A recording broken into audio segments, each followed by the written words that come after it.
Hello.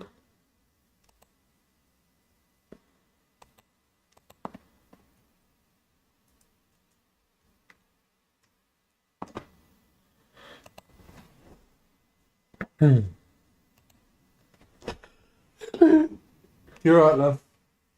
Oh. Can you see me? Can you hear me? Is it all good in hood? Yeah. All right, dude.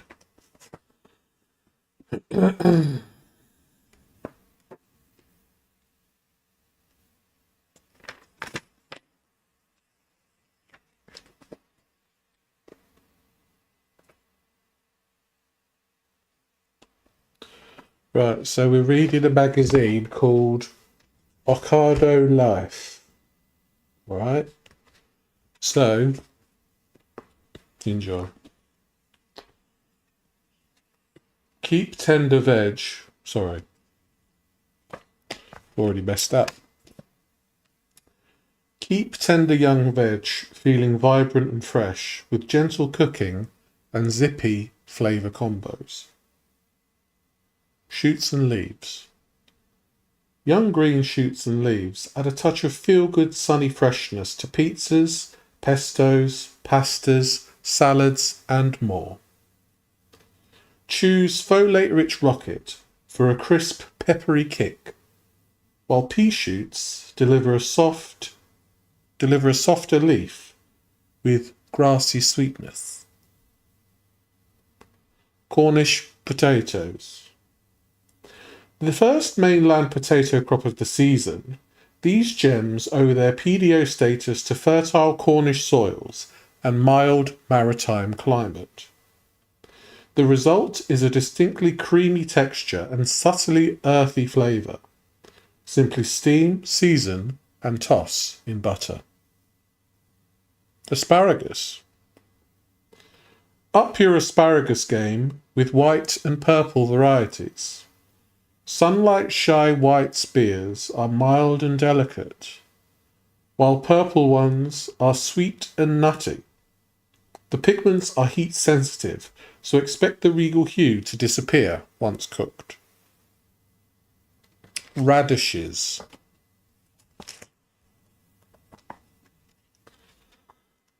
Juicy and crisp with a peppery heat that varies in intensity from mild to strong.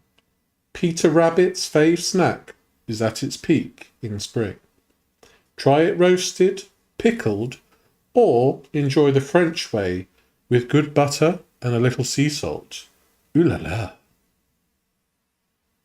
That's actually written there. Ooh la la. Peas in pods. Bright and sweet, nothing beats a juicy pea plucked straight from its pod. These juvenile pods are delicate enough to eat whole, so try them raw as a snack, whizzed into a lemony hummus, or added to a herby potato salad. Leafy carrots. High in vitamin A, these young roots are a lovely bunch full of sweetness. The herby tops are edible and work well chopped into salads and salsas. For a tasty idea, try the carrot top pesto bruschetta at ocado.com/recipes. Why does it sound so sexual? Well, it gives people a bit of springtime freshness, Or maybe it's just me the way I'm delivering it. Padron peppers. These small, piquant, and mostly mild green peppers are a popular Spanish tapas, often served blistered on a hot grill and sprinkled with sea salt. For a fun party nibble, stuff with cheese. Toss in breadcrumbs and fry until golden. Thank you, Debbie. I appreciate that. Maybe Zebs has a vegetable fetish he hasn't told me about. Maybe. Perhaps he's fond of a cucumber. Okay, so I'm only going to read recipes where I can actually eat the ingredients, because there's one with sardines here and I don't like sardines, so.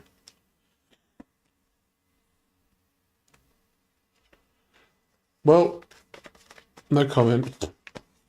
The highlight of this one is warm filling.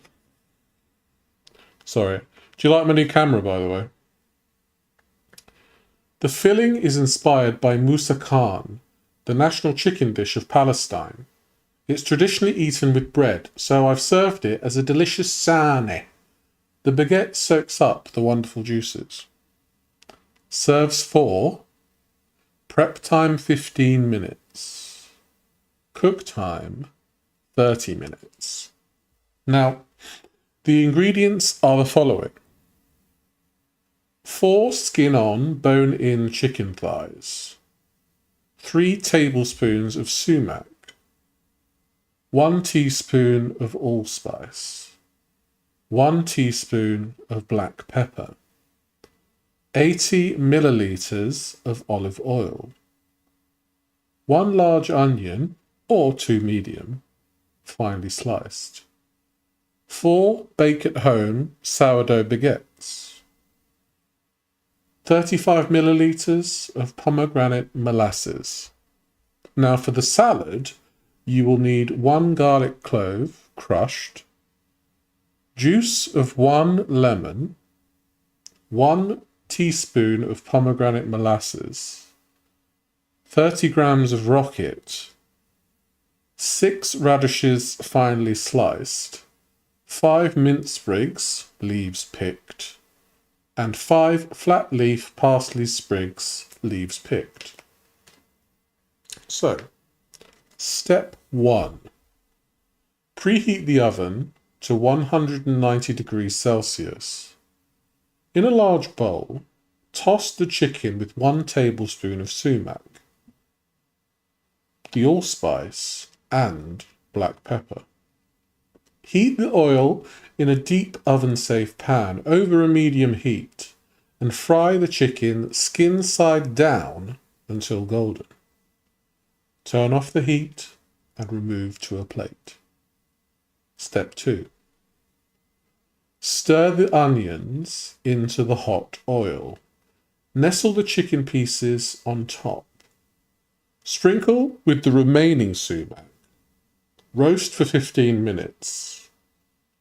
Remove. Give the onions a good stir. Then return to the oven for 10 minutes or until the chicken is cooked through. Pop the baguettes in to bake alongside. Step 3. For the salad, mix the garlic, lemon, and 1 teaspoon of pomegranate molasses in a bowl with 5 tablespoons of the chicken roasting juices and a pinch of salt. Toss with the rocket, radishes, and herbs. Step 4. Shred the chicken, discard the bones. Mix with the roasted onions and pomegranate molasses. Season. And finally, step 5. Slice open the baguettes. Fill with the chicken mixture and top with the salad. Now per serving, that is 598 calories, 21 grams of fat, 4 grams of which is saturated fat, 35 grams of protein, 87 grams of carbs, 13 grams of sugar, 7 grams of fibre, and 2.1 grams of salt. So it's quite a salty dish, actually.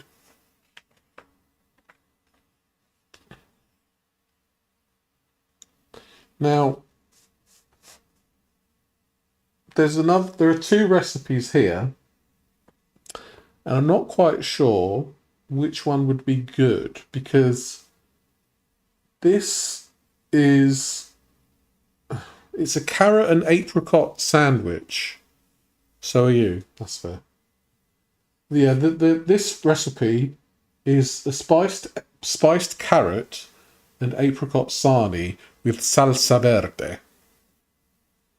And on this side, we've got roasted radish and a ricotta salad. So I'm not sure what we're thinking here. I think we'll go with the roasted radish and ricotta salad. I'm the self-proclaimed queen of sumac, and these roasted radishes are a perfect vessel for it.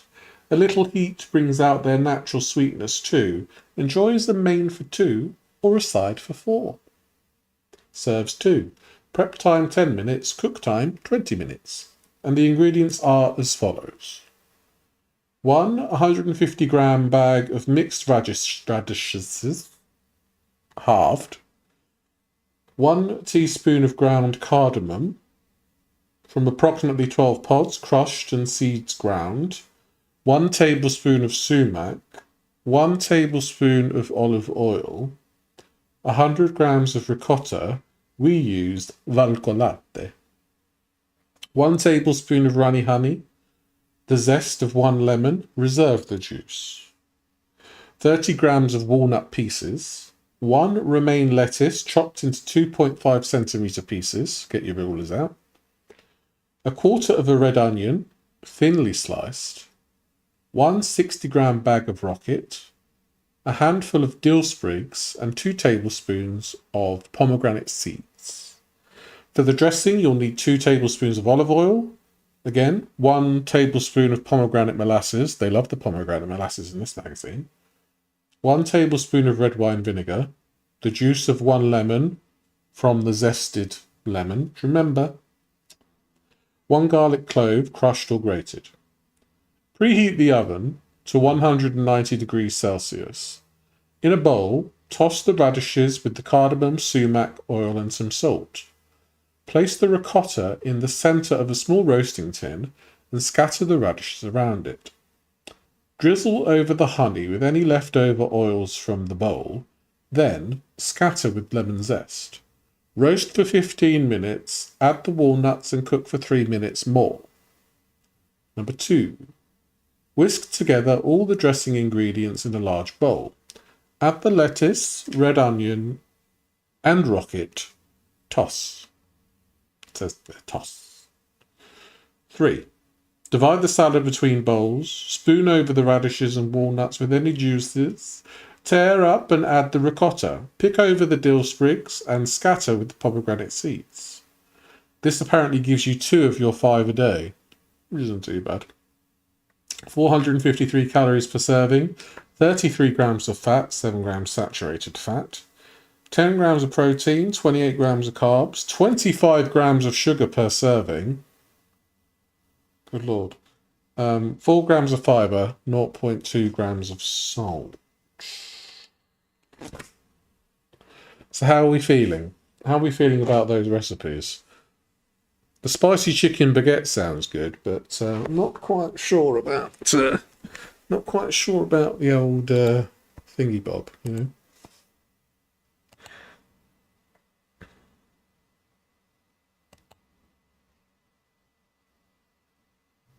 Now, I could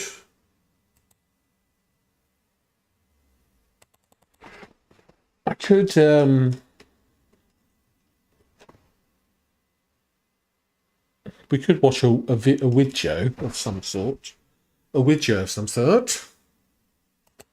But then I won't be able to see the chat for obvious reasons. Sounds banging, to be fair. Yeah, it does actually, doesn't it? It sounds pretty banging.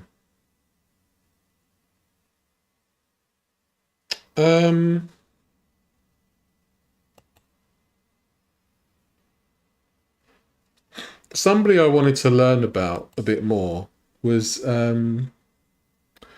JaeBae. Do any of you guys know JaeBae?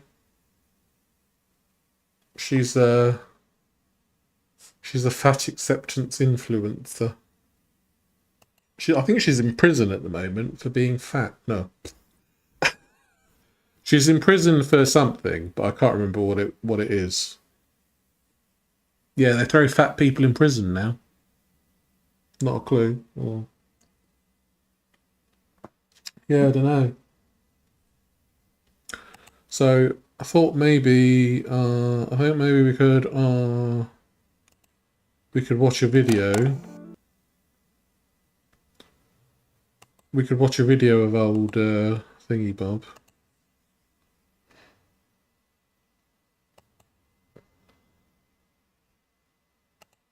And see what we can learn.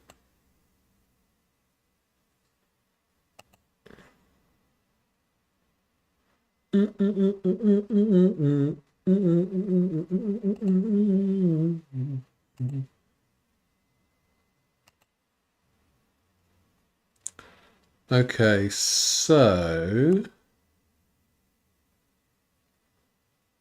let me just make some adjustments.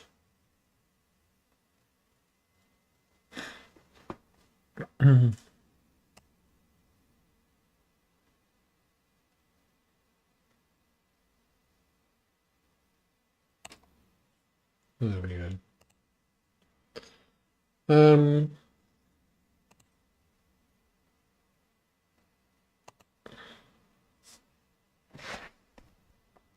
Hold on. Obviously, I want to see what people are saying, did I? Bear with. This is all live and in living colour, you know.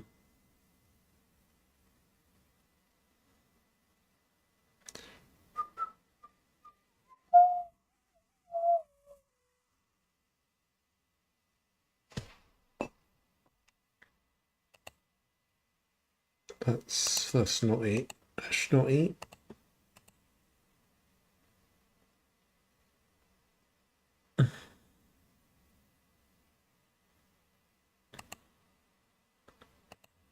Let me make hold on.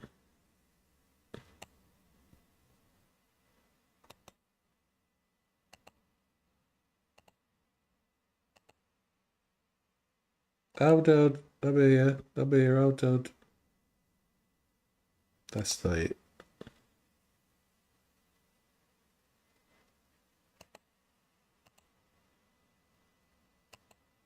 Thank you so much for bearing with me.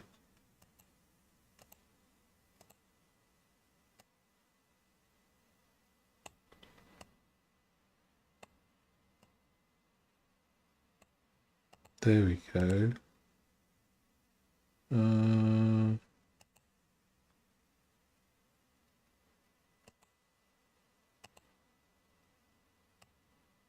Okay. So I think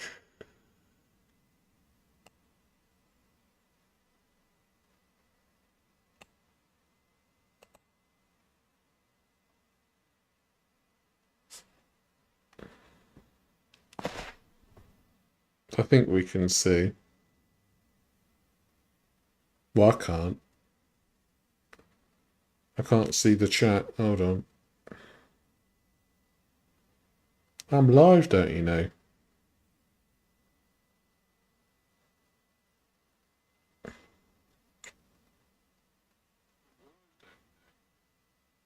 Looks good, that. It does.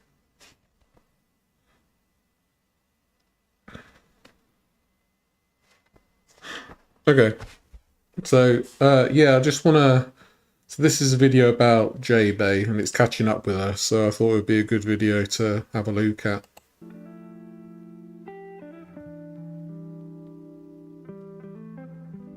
Hey everybody, welcome back to my channel. If you are new here, hello. If you are returning, welcome back. Thank you so much for sticking around. I really appreciate it. Is the sound alright? So, I don't know if when this video is going up in like regards to the other one that I just filmed, but in that video, I said that February has been just like a really rough month for me personally. So the last 2 videos in the month, I'm just doing like little catching up videos. And so that's what this is. Today, we're going to be catching up with JaeBae.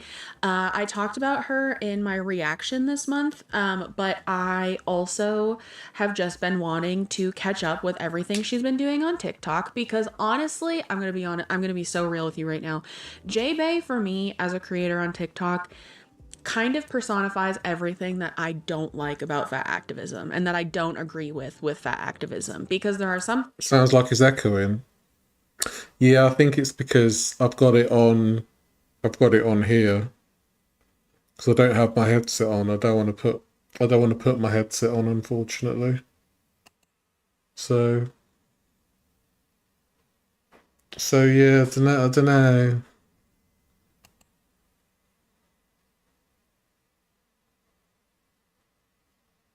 I might have to just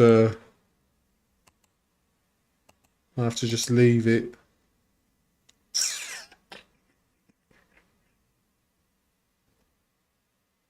So I've got a... It's not terrible. Well, yeah.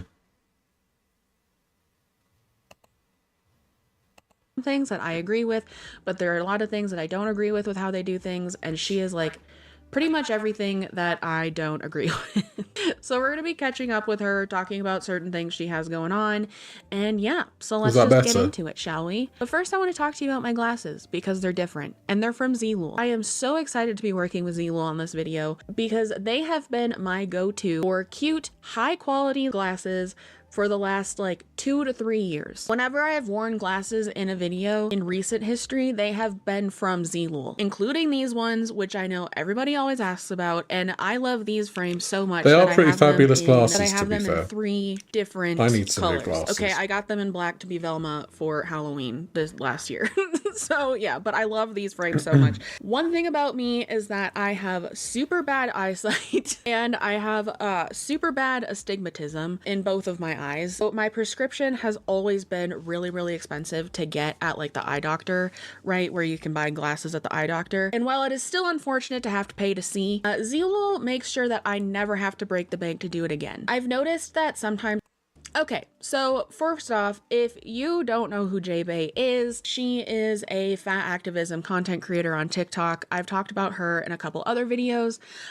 She kind of rose to fame. So I had a check before I came on to see when JaeBae last posted on TikTok, and I think she hasn't posted anything until since like February. And so the reason I wanted to find out about her, because I have done a video on her before, and it was one of my first like reactions way back when.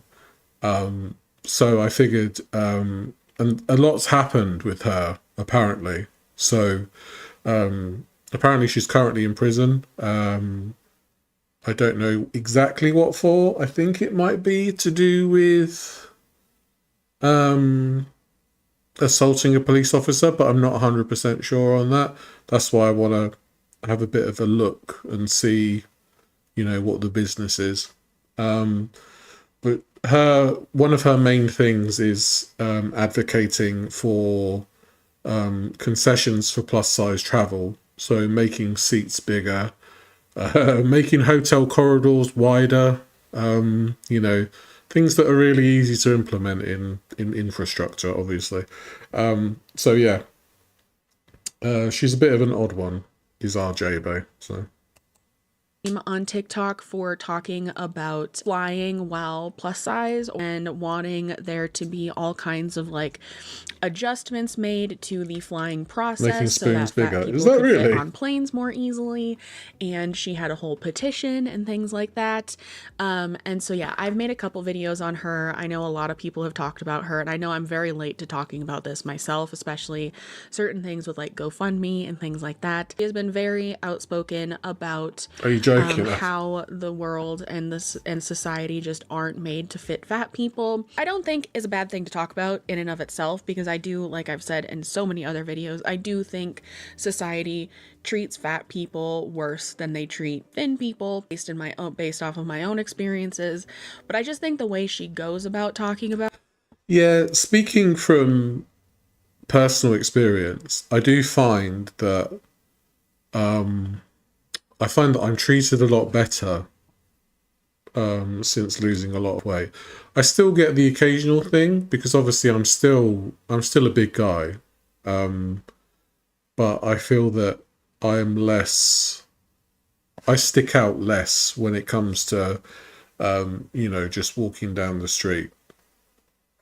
So I think there's a lot of discussions to be had as to whether we are we just do discriminate against fat people purely because they're fat. But then the people that advocate for size inclusivity tend to be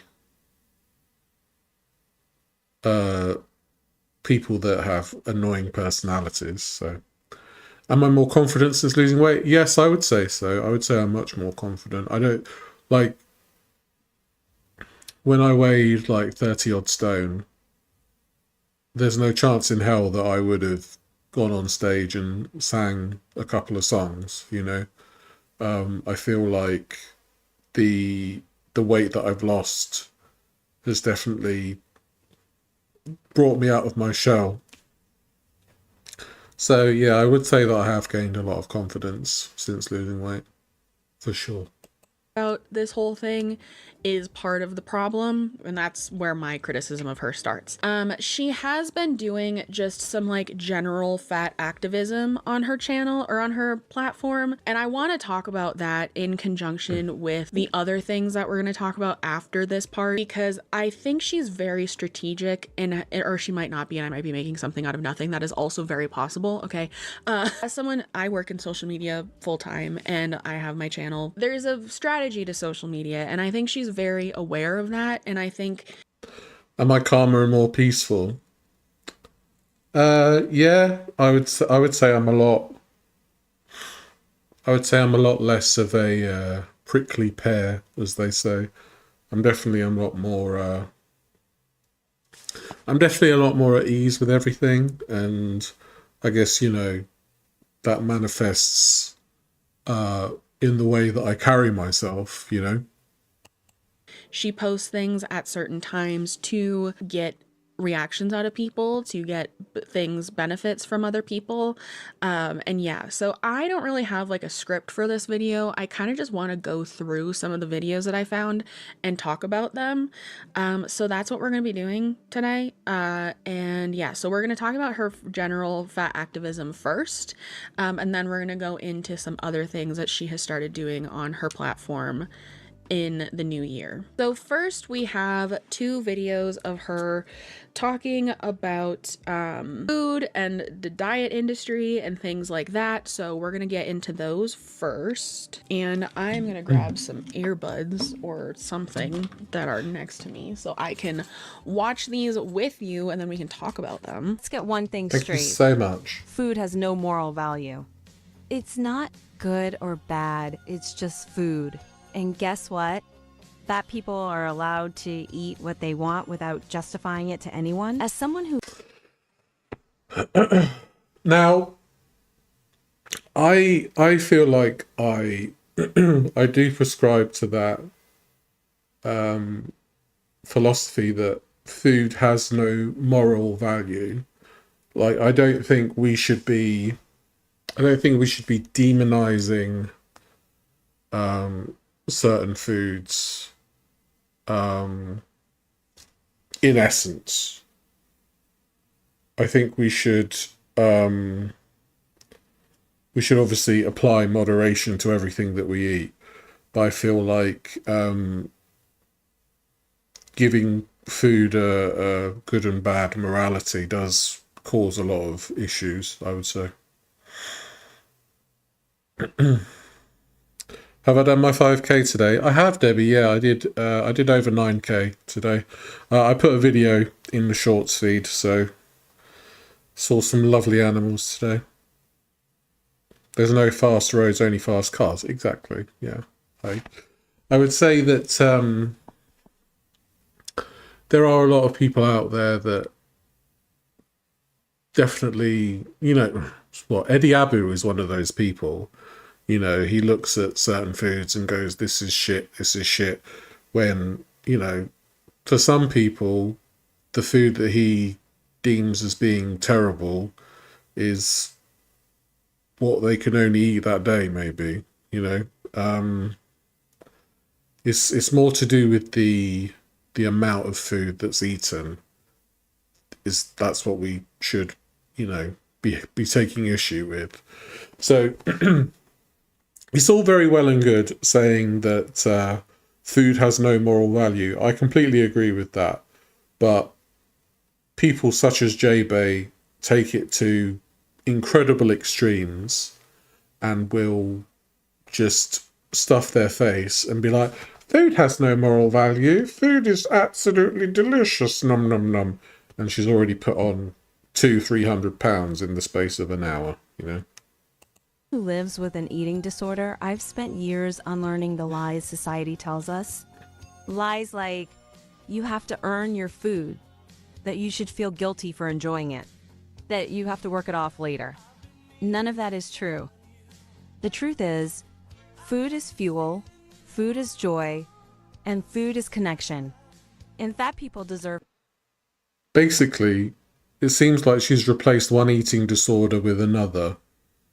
So she's become, so from going to being like really restrictive to just having whatever you want in copious amounts, you're just going from one ED to another. Earn my food. Exactly. You're not an animal who, you don't have to sing for your supper, I think social media gives us a very skewed view on life, especially when it comes to happiness and morality and food. And it's it's pretty sad to see, isn't it? To experience all of that without shame or judgment, period. Here's another hard truth. Shame isn't a weight loss plan. Judgment doesn't make anyone healthier. And your unsolicited opinions about my food choices, they don't belong here. Fat people don't owe you diets. We don't owe you weight loss journeys. We don't owe you a damn thing. We're allowed to just exist and enjoy life while we're at it. So if my eating offends you, that's your problem, not mine. I refuse to shrink my body or my appetite. It offends me when you're plastering your excuse me. It does offend me when you're plastering these kind of eating habits on social media. And it's on the other side as well. When, people are talking about, right, I've had a burger, I need to do 10, 15, 20 kilometers on the treadmill to burn it off. No, it's very stupid, in my opinion. I feel like there are too many extremities. The extremities get too much of our time. And I think that one of the I think that it should be about the middle, about like eating in moderation, losing weight steadily if you're on a weight loss journey, getting fitter steadily, not pushing yourself too hard, She's spitting facts to some degree, but don't glorify your lifestyle choice when it's harmful. Yeah, exactly. Exactly. To make you comfortable. My body, my rules, my food, end of story. It's that time of year again when the diet industry starts pushing those new year, new you promises. Let me tell you something. You don't need to change a damn thing. Because the thing is, you'll probably see it come up in this video, that JaeBae struggles to breathe now. She has to use oxygen, canned oxygen, to breathe. And that's not, she's under 30 years old. So that's not really a good life, is it? Would she be this triggered if she were eating healthy food? Well, no. That's the thing. Like, if she was sat there eating a salad, I guess people would be a bit fairer on her But then, you know, if the salad's got like 2,000 calories of dressing on it, people might take a bit of umbrage with that. I don't know. I'm not here for any of that. No, I won't be joining. Your New Year's resolution diet plan. I'm all about embracing food, freedom, and that includes eating whatever the heck I want. The diet industry wants you to believe you need to change your body to have a great year. Well, guess what? You're already great. That's wrong. Telling people they don't need to change. Yeah, I think that one of the biggest issues I have with fat activism and fat acceptance is that it breeds the idea of just being comfortable with your lot and thinking that there's no way you can change, either for the good or for the worse. But the thing is, when you're on this constant calorie surplus, you will get to be huge eventually, and eventually you won't be able to move, you won't be able to do anything, you won't be able to breathe properly. It's absolutely terrible. Did I get any thunderstorms? No. We might be getting them later. It has been forecast for here, but we've not had any yet. And so is your body. I don't need to punish myself with restrictive diets or guilt over enjoying food. Food doesn't have a moral value. So let's ditch the diet culture and celebrate ourselves instead. We don't need to change to enjoy life. We're already living it to the fullest.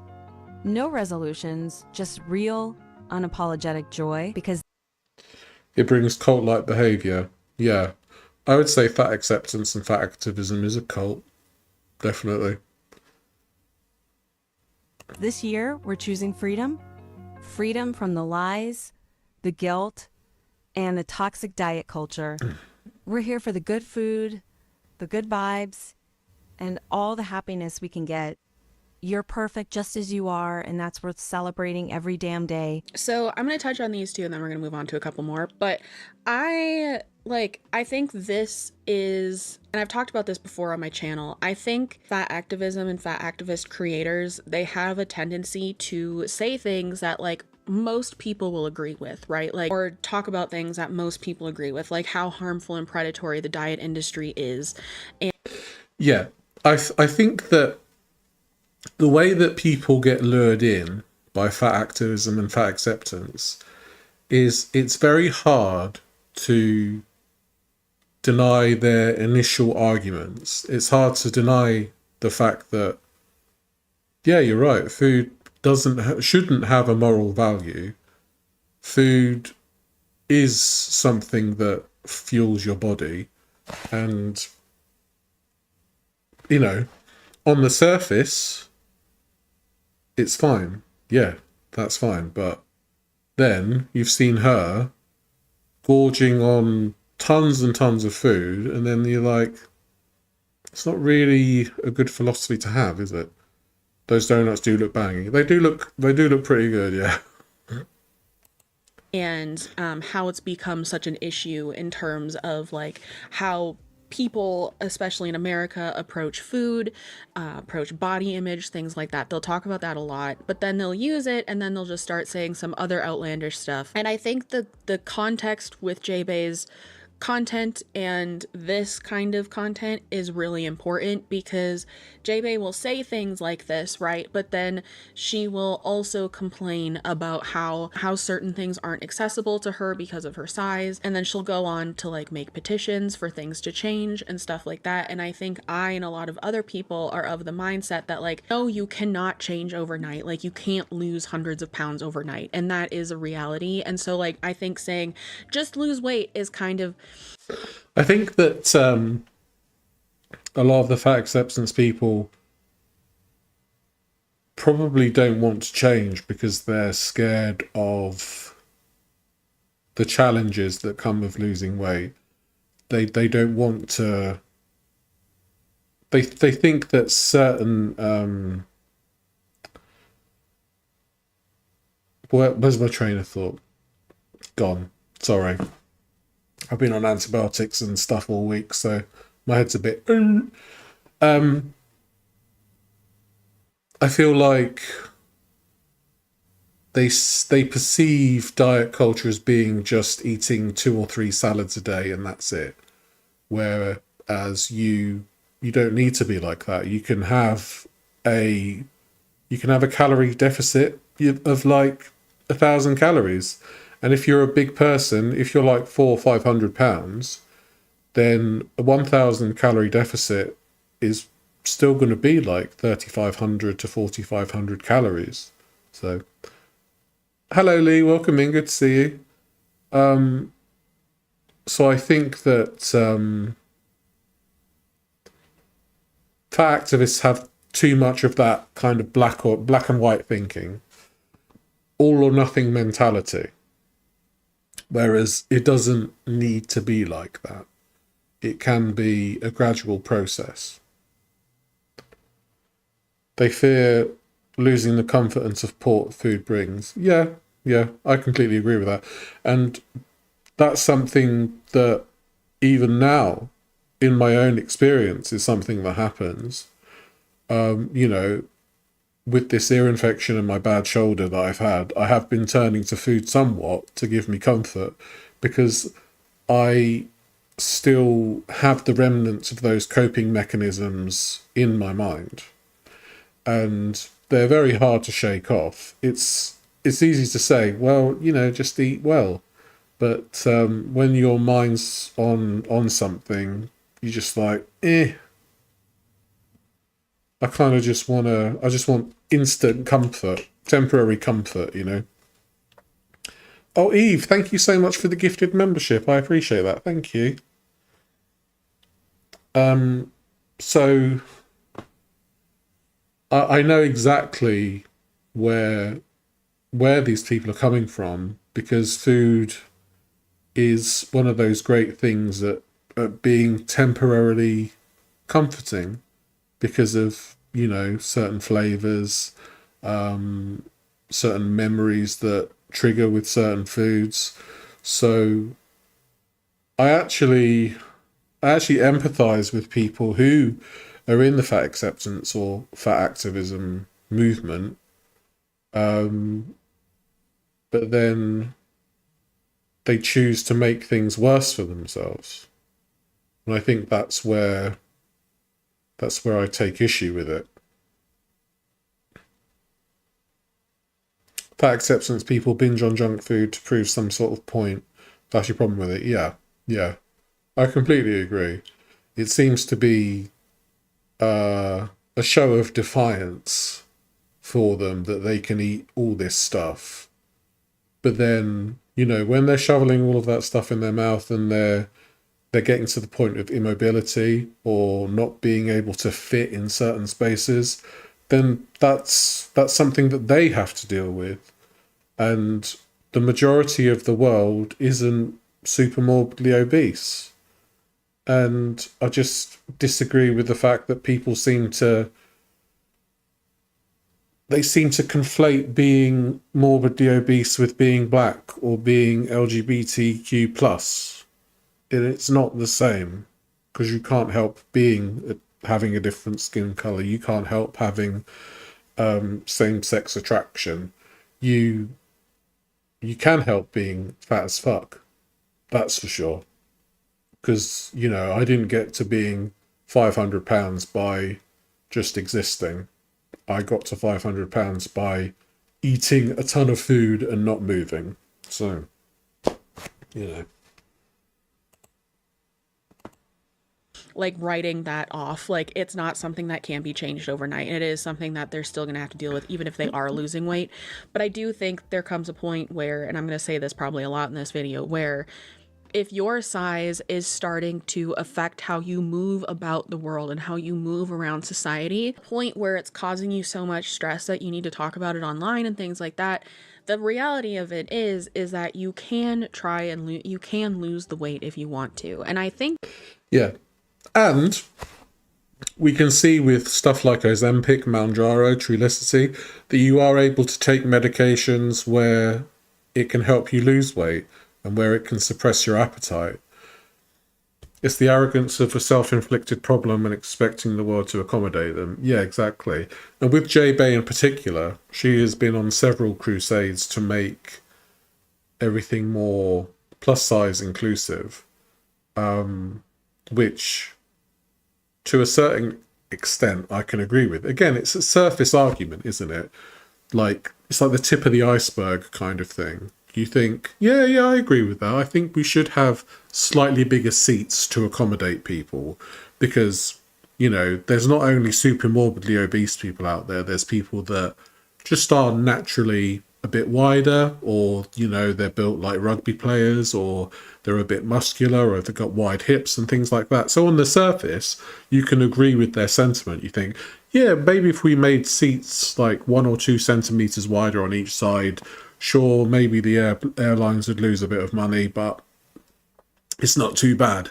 But then you dig deeper and it's all about their own personal issues where they've eaten themselves to the point of being 60, 70 inches around the waist, and they're too cheap to buy 2 seats. And then they make it uncomfortable for the people around them to, you know, to sit near. And when I was at my biggest, I flew to Germany, and I explicitly bought 2 seats in order to make sure that I wasn't encroaching on anybody's personal space, because I feel like I wouldn't want to be bunched up next to somebody regardless of size anyway. So I felt like the nicest thing to do would be to pay for an extra seat in order to actually have a comfy flight, you know. But people like JaeBae, Foodie Beauty as well, she's also been like, I'll just sit in one seat and it'll be fine, and then they'll spill over into the other seats. It's just not fair, really, is it? JaeBae has some other medical things that aren't weight related. I could be wrong, but she is a wheelchair user as well. I don't know if that has anything to do with her weight or not, but like I just think that she loops in the disability community a lot with her arguments, and I feel like she does it field criticism or just add like some extra oomph to her arguments and try and keep people from being like, well, you can just lose weight. So she uses them a lot, and I don't like that. I think the rest of her content has to be taken into consideration when she posts things like this stuff about food. And yeah, so let's just move on to the next couple. You might think you hate fat people because of health, but the real reason is more complicated. The truth is fat phobia is deeply rooted in capitalism, racism, and misogyny. And it has nothing to do with someone's health. Capitalism thrives off insecurity. Companies make billions off diet culture, selling weight loss products and services that promise happiness, success, and acceptance. They make you believe that if you're thinner, you'll be happier, healthier, and more successful. But in reality, I think we can all agree that marketing for most products are pretty predatory to some kind of degree. And when it comes to like diet culture, there is a huge wave of diet adverts between December and January. I think we can all agree on that, really.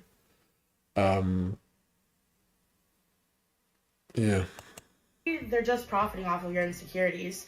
Racism also plays a huge role in fat phobia, especially when it comes to Black, Indigenous, people of color. Society has long perpetuated these harmful stereotypes about these communities, which I'm a part of. Fatness is often weaponized against us in ways that are tied to radicalized tropes and oppression. Women, especially us fat women, are told constantly that our worth is tied to our appearance. We're expected to conform to narrow beauty standards that exclude us if we don't fit a certain size. These standards are rooted in sexism, designed to keep women feeling small, literally and figuratively. So the hatred toward fat people, it's not really about health.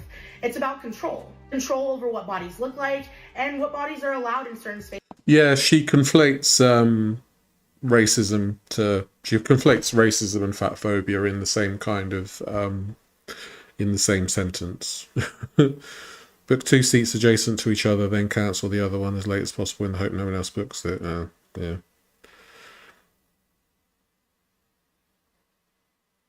I've enjoyed watching your journey. I've watched all your videos, but watch here and there and inspired to keep the fight.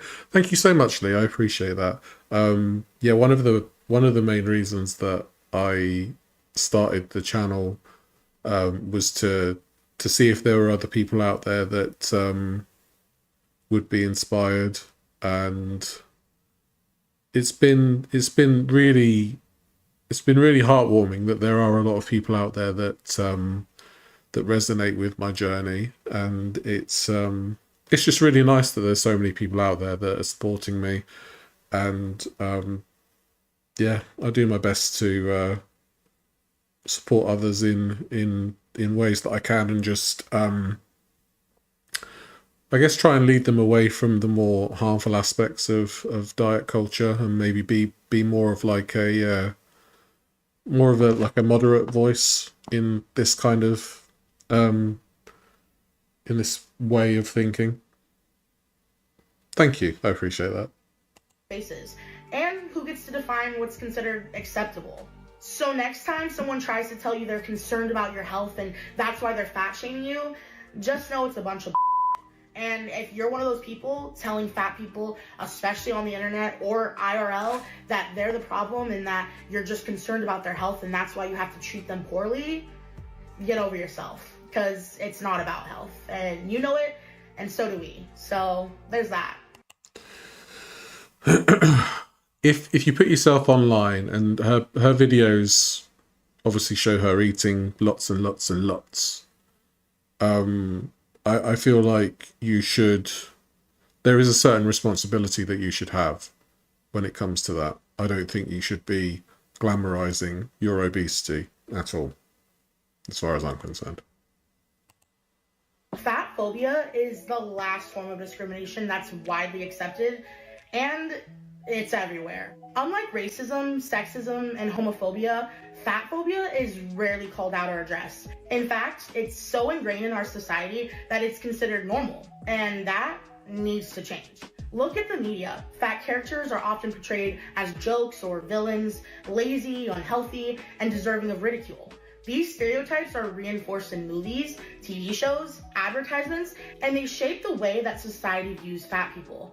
In the workplace, fat people face discrimination in hiring, promotion, and even day-to-day treatment. Studies show that fat people are paid less, passed over for promotions, and we even face more criticism for our work, simply because of our size. But fat Cite your sources, it's girl. not just an individual issue, it's systemic. From healthcare to education, from fashion to transportation, fat people face barriers that are built into these systems. And until we challenge these systems, things will never change. Fat phobia is the last acceptable form of discrimination because society has normalized it. But it's time we change that. The Fat Equality Bill of Rights is the first step in making fat phobia as unacceptable as any other form of bigotry. So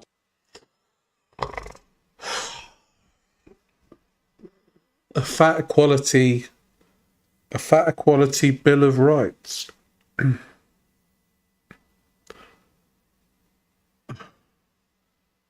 The thing is, being fat is a characteristic you can change. So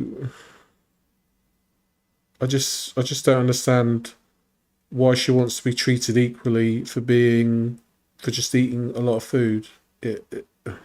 Am I making it too simple, or I just feel like it's a silly thing to be like, yeah, fat equality, we should all be morbidly obese and not be able to move. I love it. learn more. Okay, so the last one that I also showed in my last reaction, and that's kind of what inspired me to go look at the rest of this. But the first one where she was talking about like how it's not about people caring about your health and stuff like that. I think there's some truth to saying like the diet industry profits from making people, especially women, feel like they need to be smaller in society and things like that, and like creating beauty standards and stuff like that. I've done a history lesson video on like fad diets and things like that. And I touched on this a lot in that video because historically, like fad diets and things like that have always been marketed to women, right? And so I do think there is some truth to that, because I do think the diet industry can be, and mostly is, very predatory and very predatory to women. And I think there's societal things that play into that, and I totally agree with that. I think that it is definitely more predatory towards women, especially when it comes to like beauty standards and things like that. But obviously, you know, speaking as somebody who's male, I would say that it's predatory to you know, men and women, I would say. In terms of like, for men, it's more to do with like muscles and, you know, that kind of bodybuilding kind of physique. It's there's so many people with these ripped bodies that are pretty much unattainable to a lot of individuals, because the people with these ripped bodies, they dedicate their life to sculpting their body, and most of us just don't have the time to be at the gym for 90 minutes to 2 hours a day. It's just not feasible. So I feel like I think more so towards women, definitely, but obviously, you know, speaking as me, there is definitely a male physique that it's not, you can't aspire to it because it just takes up too much of your time, I would say. That there. I will say her roping in of racism and things like that in this argument is something that really, really bothers me. I talk about that a lot. Do I think that intersectionality is a thing? Absolutely. Do I think that, like, if you are a black person or a black woman and you are fat on top of that you are going to experience more systemic oppression and mistreatment from people due to that? Absolutely. But do I think that we should be bringing in people of color and things like that into these arguments to try and make them stronger? No. And that's where I have an issue with that. I've talked about that in many videos. Yeah, I would say I agree with that. I think bringing in the argument for racism just kind of it gives us that kind of tokenism, doesn't it? And I just don't think it's fair on people that face oppression through no fault of their own. It's purely something that they were born with, and conflating that with being fat, which is something that you can do something about. I just don't think it's fair on those the oppressed minorities. Videos. JaeBae is a woman of color, so I'm not taking that experience away from her, but I just think, given the fact that she also loops in the disabled community and loops in a bunch of other communities into her arguments and into her petitions, I think it just comes off like she's using them to like bolster her arguments, and a lot of fat activists do this. I think JaeBae is a big culprit when it comes to looping in other marginalized communities to bolster her arguments and stuff when it comes to fat activism and things like that. So with that, let's go into some things that she has been doing. The main thing, and the one thing that isn't talked about as much when it comes to people who are obese is that obese people it's difficult to say because it kind of outs me as well in a way. It's like super morbidly obese people can manipulate things very well, and you know, they can get food out of people, they can get money out of people to buy food, you know, that kind of thing. You don't get to being a certain size or a certain stature by being benevolent. And you have to see that super morbidly obese people are good liars, and they can hide the fact that they're eating copious amounts of food. They can say that, well, I don't eat that much, and people will just believe them because of like the knowledge of nutrition. Some people don't understand that certain things have a massive calorific value compared to other stuff. So you can, a super morbidly obese person can say, yeah, I had a salad, and then the other person will be like, oh, right then, but that salad had bacon, croutons, sauce, oil. You know, you can just manipulate people to fit your own narrative. I've got a right grumbly belly, sorry. Yeah, when we first met, you used to buy me crisps, and I would just say, yeah, I've got that. And then, you know, I'd eat them all. No, I completely understand. It's not talked about as much compared to other things. But when you love somebody, when you're in a family situation and you just want what's best for each other, you will placate the morbidly obese person, and placating them will involve food and will involve cooking big portions of food just to have an easy life, you know. Hello, Joseph. Good to see you. Welcome in. So sound is good. Good.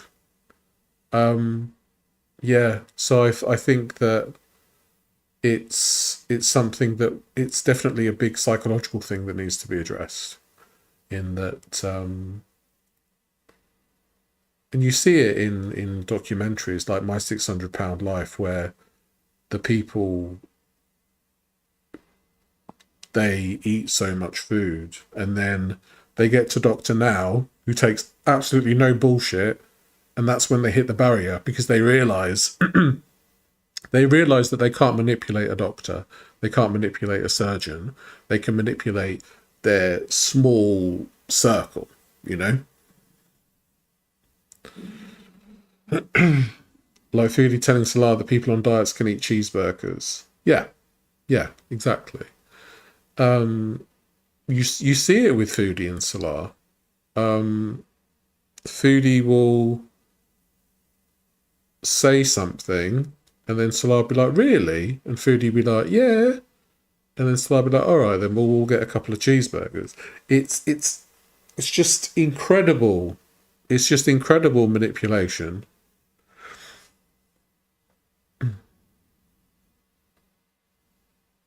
Yeah. You just have to understand it from that point of view, that a person who is super morbidly obese will be very good at manipulating you if you let it happen. Because one, like I say, you know, the other person wants an easy life. Two, you're kind of blinded by the affection you have for the other person. And you don't realize that you're slowly killing the other person by giving them everything that they want. And I guess, you know, the argument is that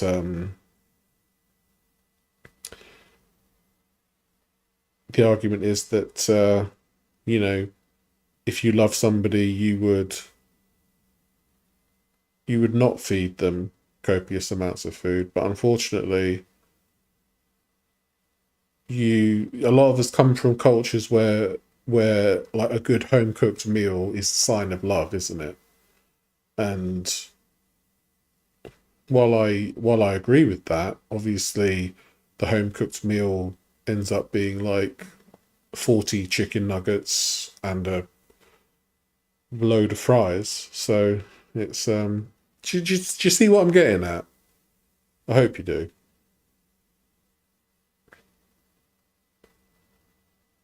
Yeah, yeah. And I think that I think when it comes to foodie beauty, it's yeah, it's definite. It's easy manipulation because of different factors. Like there are idiosyncratic factors, unique factors when it comes to foodie and Salah.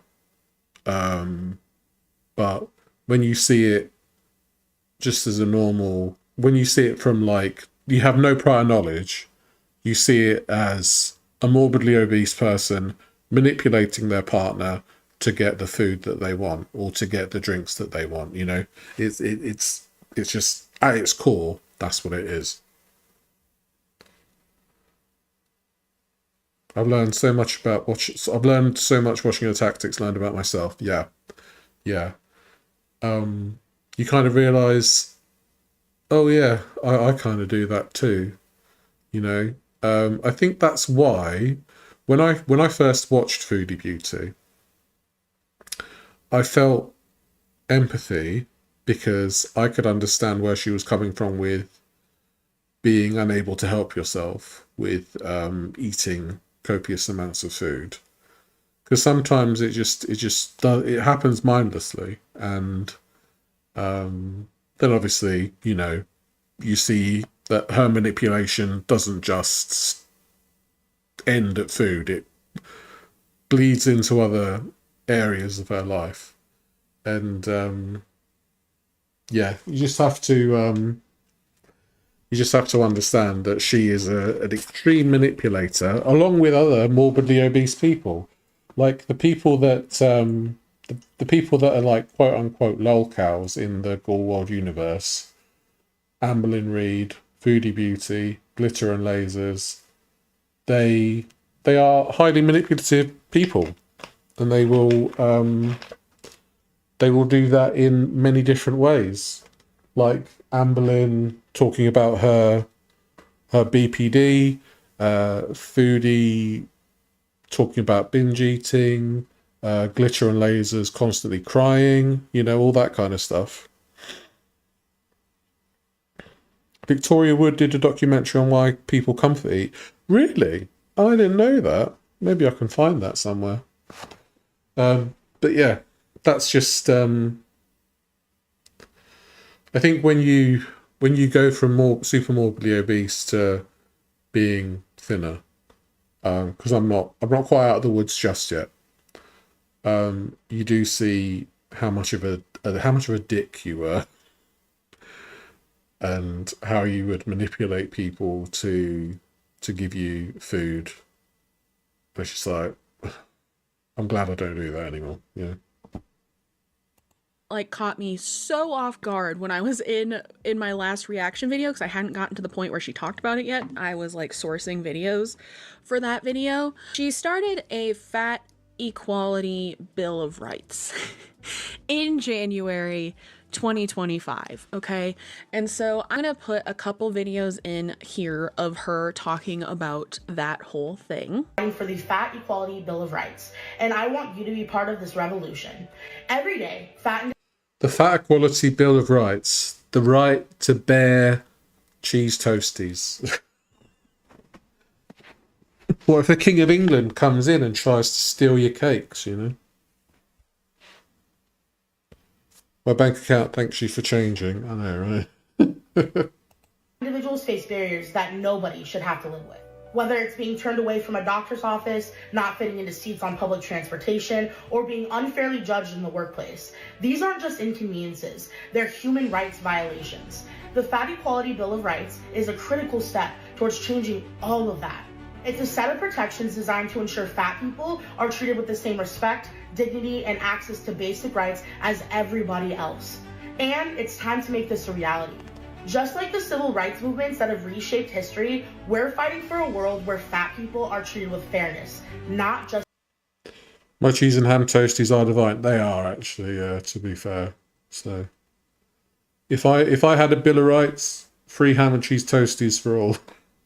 tolerance. This is about the right to exist without fear of discrimination, exclusion, or ridicule. It's a civil rights issue, and it's time for change. And here's what the Fat Equality Bill of Rights could change for you.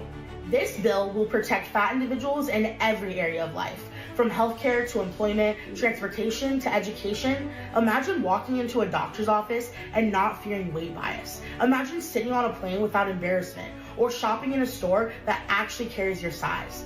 These are the changes we're... But where does it stop? Where does it stop? It's all very well and good having these plus size stores, but it does have to get to a certain point where you can't stock the size, and it just costs too much money to make a large amount of the bigger sizes. Like, I don't know how many people there are in the world that are like 8, 9, 10 XL, but surely that's not feasible to constantly stock those kind of things. And obviously the amount of fabric you need to make them, the amount of manpower it requires. Yeah, vote for me, ham and cheese toasty king. The amount of manpower it would require to make like a 64-inch pair of jeans, you know. What did I think I went up to, what, 56? I think I went up to 56-inch jeans, something like that. At least 56. And yeah, it's just that you had to go to a specialist stockist to get those. I just don't think it's feasible. It's just silliness. It's madness, really. We're fighting for. The Fat Equality Bill of Rights isn't just a piece of paper. It's a movement that will reshape how society views, treats, and accommodates fat people. It will make the world more accessible, fair, and inclusive for all of us. But I can't do this alone. 2025 will be my year of fighting for body justice, and I'm bringing all of you with me. I'm committing to this fight because I believe in a world... She's going to bring us all kicking and dragging. Where fat people are equal, and accessible isn't just possible, it's necessary. So let's make it happen. Sign the petition, share your stories, and let's push for the Fat Equality Bill of Rights to become a law, because your body deserves justice. We deserve justice. So join me. Head to change.org/fatequality and let's make... Imagine her rocking up to the White House and going to Donald Trump. Is she American, by the way? I don't know if she's American. Going up to like Donald Trump or Mark Carney if she's Canadian, and like, yeah, can you make all the corridors wider for fat people? Well, Donald Trump first be like, I don't think I can do that, you know. It's just ludicrous, in my opinion. Ludicrous. 2025, the year we change everything for everybody. Imagine waking up every single day knowing the world was never built for you. From the moment you step out the door, you're constantly reminded that your body isn't welcome. The chairs don't fit, the healthcare system doesn't care, the public spaces aren't made for you. And whose fault is that? Whose fault is that, though? That's not the world's fault. That's her fault. She's the one who's like done videos of her. I'll just have one donut. You know? Miss me with that bullshit. You're told over and over and over again that your existence is a problem. This isn't just inconvenient, it's not just uncomfortable, it's mentally draining. The constant anxiety, the self-doubt, the feeling that no matter how hard you try, the world is designed to shut you out. And that toll, it doesn't just disappear. It destroys your self-worth. You might not think it affects you, but it affects all of us. Because when one group suffers in silence, we all lose. And what I just described, that's the reality that many fat people face every day. A reality that needs to change. It's like she's talking about giving fat people the right to vote. Fat suffrage. It's stupid. Every day, fat people face barriers that most people never even think about. Whether it's a chair that's too small to sit in, healthcare equipment that doesn't fit, or being turned away from basic services. These physical barriers are more than just frustrating, they're exhausting. And over time, that exhaustion builds up. When you're constantly reminded that the world was not built for you, it starts to take a toll. It's the little things, the uncomfortable feeling of squeezing into a seat, the anxiety before a doctor's appointment because you're not sure if they'll even have the right equipment, or the fear of being judged by people. Again, this is all a self-inflicted thing. You know, if you weigh 500 pounds and you need an MRI, then you should lose a bit of the old timber. Do you know what I mean? I hate hearing fat shaming term used loosely. I feel shame for my fat. That's on me and up to me to change. Yeah, I mean, when it comes to fat shaming, you don't necessarily have to feel unbridled shame at being a fat person. You can embrace being a bit different, and you can learn to love your body in a bigger size as it slims down and just look at yourself in a more positive way. But people like JaeBae will then go to the extreme and be like, you must love me as I weigh 600 pounds. You must love it shouldn't work like that, you know? Hello, Suki, welcome in. When I was 80 pounds heavier, I understood that I was the reason I didn't fit, and the healthcare system beats it into your head, you are unfit. Yeah. Very, very few people will be super morbidly obese through external factors. You would literally have to be force-fed day in, day out for years. And that's a very, very, very, very, very, very, very tiny amount of people that will have happened to. So I just feel like this is JaeBae trying to force the world to accommodate her because she can't be bothered to change. Simple as that. People when you're just trying to exist. These aren't inconveniences, they're constant reminders that you do not belong. That your body, no matter how much you love it, no matter how much you learn to embrace it, it's seen as a problem. And that wears on you. Over time, it chips away at your confidence, your dignity, and your sense of worth. And it's not just the physical barriers, it's the emotional toll, the fear of being judged, the constant needing to explain yourself, the mental gymnastics you do just to avoid being seen as too much. It's exhausting to live in a world that doesn't make space for you. And it's even harder when the world tells you that your existence is a burden. Living in an inaccessible world means living with the constant reminder that the spaces meant to serve everyone are often built with only some people in mind. This exclusion, it's not just a physical barrier, it's a mental one, and it affects our mental health. It leads to anxiety, depression, the feelings of isolation. But here's the thing, it doesn't have to be this way. That's why we need to talk. It doesn't have to be this way. You can lose weight and get yourself healthier. But she's saying it doesn't have to be this way. We can make doors 10 foot wide. Why not? Let's just change all the buildings that have ever been made. You know, the Roman Colosseum? Let's just chip away at that and get a bit wider in there. You know, it's stupid. Talk about accessibility, not just from a physical standpoint, but from a mental one.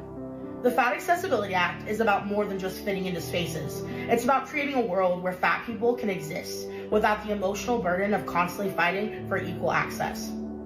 Imagine a world where you didn't have to worry about whether you'd fit into a chair, where medical equipment was designed for your body, where you could walk into any space and feel like you belonged.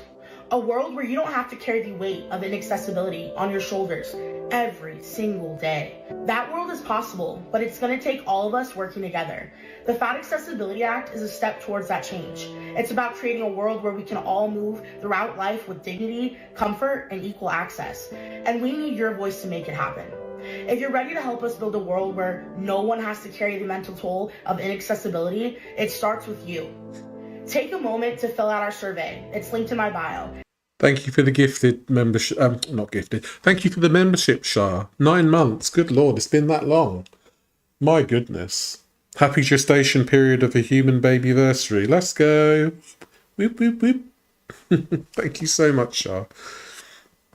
One thing I will give JaeBae is that she is very adamant. She has the courage of her convictions. If she was to put her energy into something worthwhile, think of how she could change the world. But instead, she just wants everything to be accommodated for her so she can rock about in her wheelchair and oxygen mask. Never seen this person, JaeBae. Oh, you're in for a treat, Shah. She is wild. I'm not sure if she's still in prison, but apparently she was in prison for a few months. So this video is me trying to get the tea on JaeBae. And share your thoughts. Together, we can make this vision a reality. Let's make 2025 the year we start creating a world that works for everybody. Join me, and let's fight for accessibility, dignity, and mental well-being for all bodies. Go to change.org/fat-equality to learn more about the fat. So these two videos are talking about the Fat Equality Bill of Rights and then the Fat Accessibility Act. Yeah. And the Fat Accessibility Act is in the Fat Equality Bill of Rights, because I went and I looked it up and I read it. I will say, calling this a civil rights issue in January of 2025, I'm not saying JaeBae has to talk about every political issue happening in America, but I just think, like, as an American, as a person of color in America, and I know I'm a white person, but, like, I just feel like there are, and I said this in my reaction, that there are so many other bigger fish to fry than this. Yeah. And I will say, these videos came out before January 20th, before the inauguration. I think it's a very narcissistic thing to do, to expect the world to conform to you as like just this one person who's very fat. Please change everything so that I can walk through without having to brush the sides of a wallpaper thing, without having to turn to the side, you know? It's extremely narcissistic in my point of view.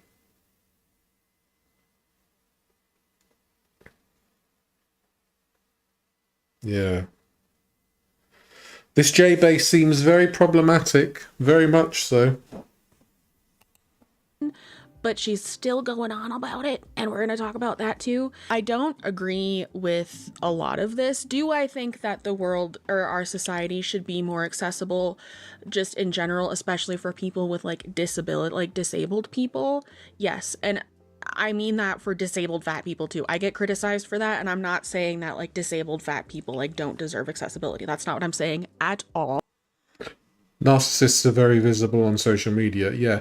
Well, I think, you know, you have to have a degree of narcissism to be on social media. And, you know, that's talking about myself as well. I enjoy entertaining people, and I think you have to have a degree of narcissism to actually be able to do that. Or, you know, being able to enjoy talking to people. It's not something that is incredibly bad if you know, keep yourself humble, but it's when it gets to people like JaeBae who want the world to conform to her needs because she eats too much, that's when you have to understand that it's become a major personality issue. I'm just saying that if the only reason you are experiencing these kinds of issues is because of your weight and nothing else, and it's making you that unhappy, like, there is something you can do to change it. And like, I know it doesn't happen overnight. As someone who has been through it, like, I know it does not happen overnight, and I know it's really frustrating. And I will say, like, even over the course of my weight loss, it was a tough pill to swallow, to realize how much certain things in our society, especially in America, like, aren't made for fat people or just people above a certain size, even not like super morbidly obese. Like, certain things just are not made for like big butts or whatever. But it goes the same, for me, it's kind of the same thing as like certain things aren't made for like really tall people or really short people or whatever. And those things you cannot change, right? Certain disabilities you cannot change, or most disability, all disability, you cannot change. Like, I just think lumping all of it together is just really cheapening how much of an issue it is for other people who aren't fat, who experience this kind of oppression and this kind of discrimination. I completely agree.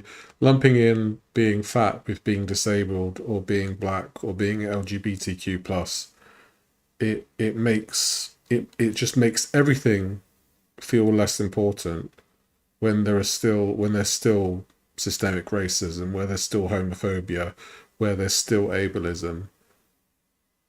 You get somebody like JaeBae rocking up being like, yeah, fat people as well, we should be treated good. And then everybody else is looking at her like, yeah, it's just, hate it. I can never open myself like that. I appreciate those who can and do. Yeah, well, we've got to have people that, you know, entertain. There's a term for someone like me that hides in the comments. Well, on Twitch, it's called a lurker. You know, somebody who just lurks and just watches, you know, that kind of thing. Discrimination, and also calling it like a Bill of Rights right now, kind of insane also, personally, in my opinion. Let me know if you want a whole video of me going over this Bill of Rights, because I will do it. Just going over it like briefly. In this, the Fat Equality Bill of Rights demands the right to legal protections against fat discrimination, the right to the Fat Accessibility Act, which says, similar to the Americans with Disabilities Act, ensuring equal access to all areas of public life for fat individuals. This act will set universal standards for accessibility in healthcare, transportation, education, employment, and public spaces, requiring size-inclusive seating, equipment, accommodations, and services. It will prohibit discrimination based on body size, ensuring fat individuals are treated with dignity and respect in all sectors. The right to health. Okay, so even if JaeBae was successful in her crusade, the amount of money and the amount of changes that would have to be implemented would just bankrupt countries, because you would have to buy bigger equipment, bigger seating, you would have to make doorways wider, you would have to make cars bigger, you would have to do all kinds of different things, and it's just not feasible. It just won't work. And surely deep down, JaeBae knows that this is just not possible to happen. Or is she that delusional that she thinks she can change the world for fat people? And this is what I mean about her energies being misplaced. Imagine if she actually put her energy into like disability activism.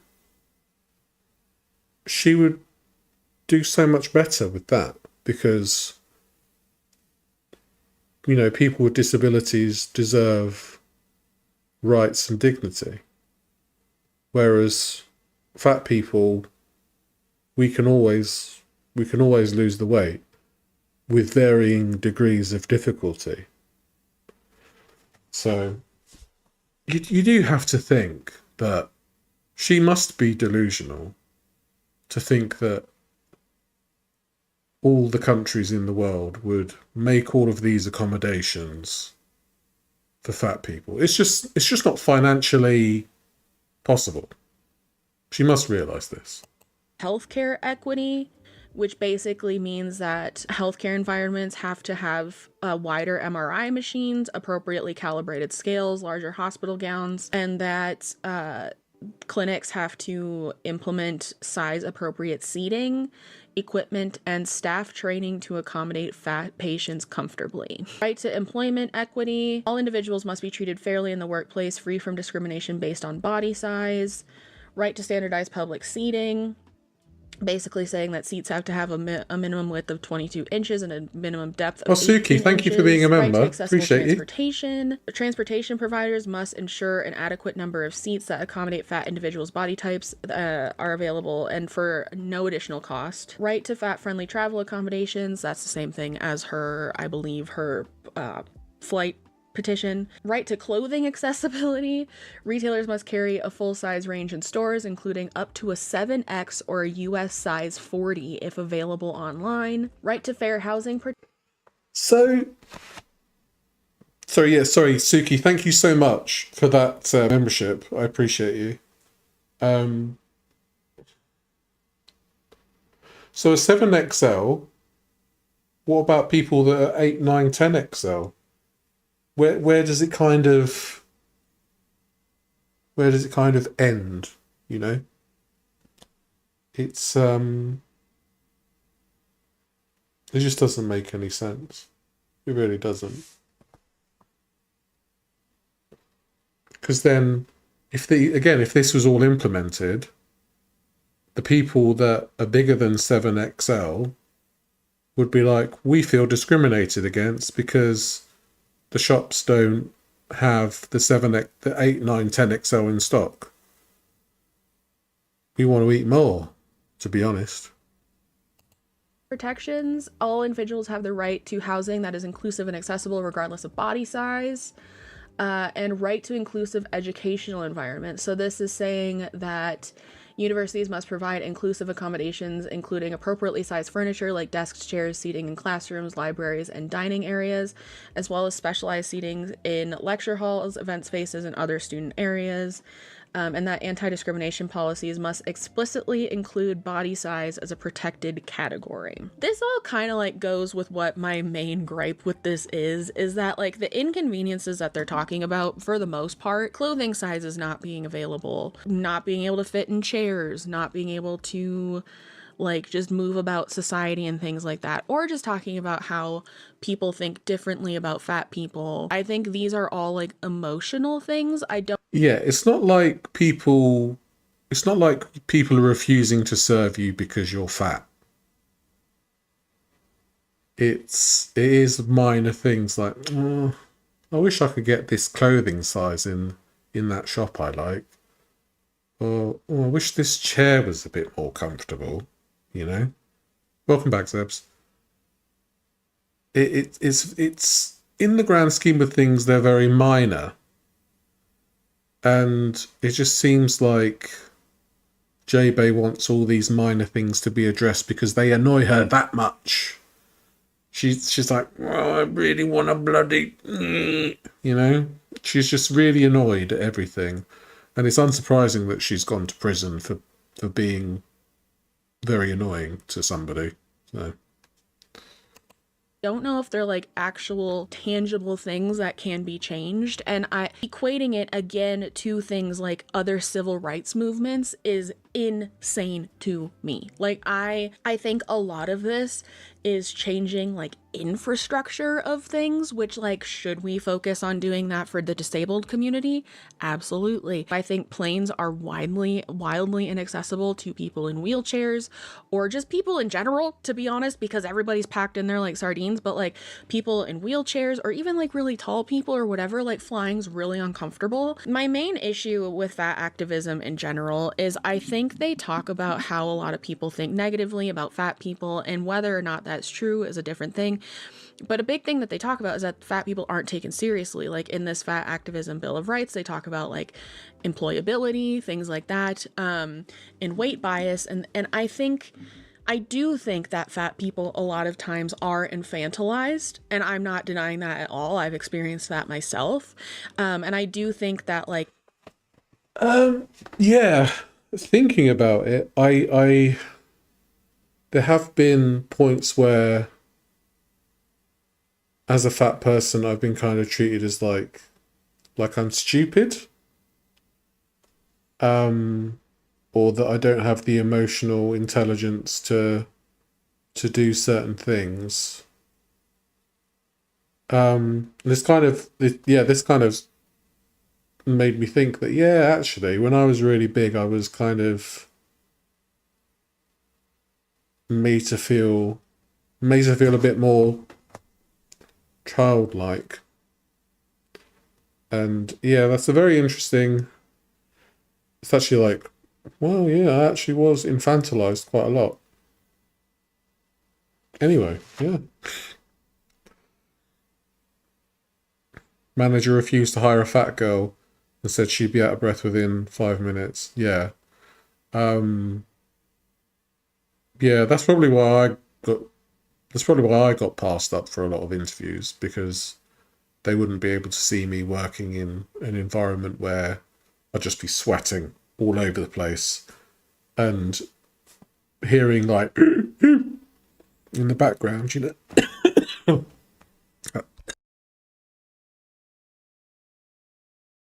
I shouldn't have done that. Oh, excuse me. Those big accommodations would not fit normal weight people.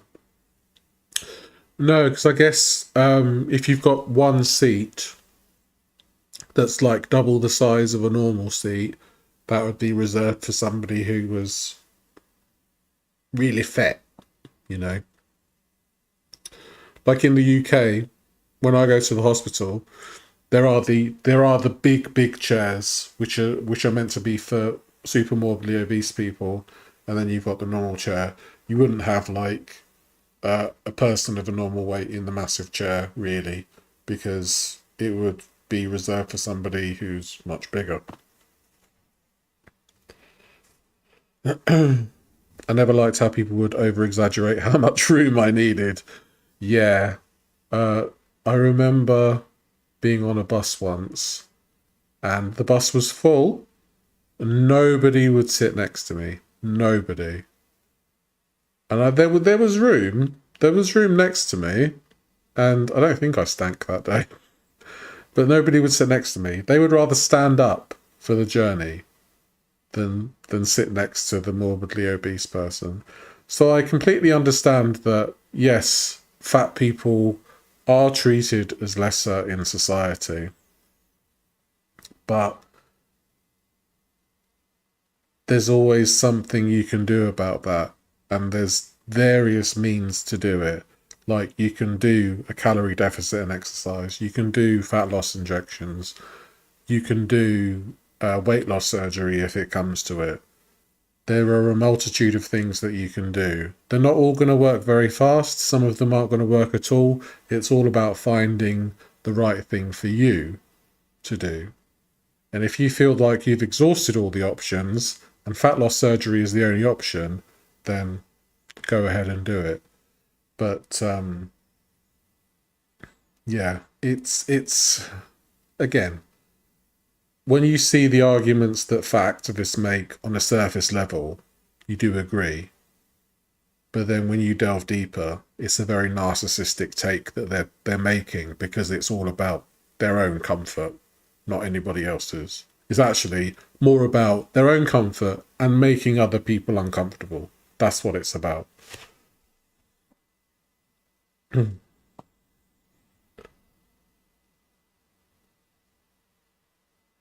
Yeah, I understand that. There was like being worried about infringing on somebody's space. Yeah, I get it. But not everybody is that. Not everybody has that goodwill or that mentality, you know. like, you do have to work a little bit harder to be taken seriously, and that's not fair. That's not fair. But I think doing things like this and the way that fat activists talk about it, it seems like fat people are infantilizing themselves. There are very real issues, like I talk about a lot, like in the medical community. Yeah, fat people, people like JaeBae are infantilizing themselves because they want everything to be done for them and everything to be accommodated to their needs. So yeah, I completely agree with that. Fat people not being taken seriously for very real medical issues that don't have to do with their weight. I just think this is such a non-issue right now, and like that's my main problem with. I get like sitting in a plane. I meant walking down an aisle, passing some. Yes, yeah, I know what you mean. Like you're like that, and then the other person is like here, but you know, they think you take up this amount of space. Yeah, they kind of give you an extra wide berth that they don't need to do. And it kind of, yeah, it's a bit like, I'm not that fat, actually. All right. Yeah. Somebody's like, oh, you know, being really like, oh, whoa, whoa, oh, fat person walking past. Oh, oh. You know, people can be extremely excessive when it comes to that kind of thing. So I completely understand. Yeah, no worries, Suki. That's absolutely fine. Everybody can listen in and pop in when they need to.